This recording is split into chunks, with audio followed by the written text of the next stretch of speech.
ভিক্ষা করে খাও তাও আত্মীয় স্বজনের কাছে না যাও। মাংস পোলা ধুয়ে পান্তা ভাত খাও তাও আত্মীয় স্বজনের কাছে না যাও। 3 বেলার মধ্যে 1 বেলা খাও তাও আত্মীয় স্বজনের কাছে না যাও।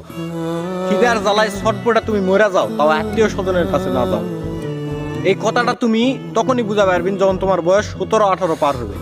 তখনই তুমি এই কথাটার মানে বুঝা পারবি। বন্ধু বান্ধব আত্মীয় স্বজন ভাই ব্রাদার যা আছে যাবতীয়, তুমি গরিব তুমি অসহায়, সেই সময় তুমি খালি তারকে দিকে একটা বার তাকাবি না, একটা বার তারকে চোখে মুখে কতটা রাগ কতটা অভিমান কতটা ক্ষোভ জমা আছে এই জিনিসটা তুমি তখন দেখে পাবি।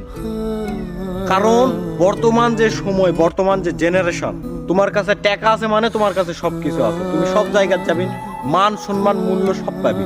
তোমার কাছে টাকা নাই মানে তুমি একদম নিঃস্ব, তুমি কোনো জায়গায় যায় তুমি মান সম্মান কিচ্ছু পাবি না। টাকা সব, টাকাই সব। তোমার কাছে টাকা আছে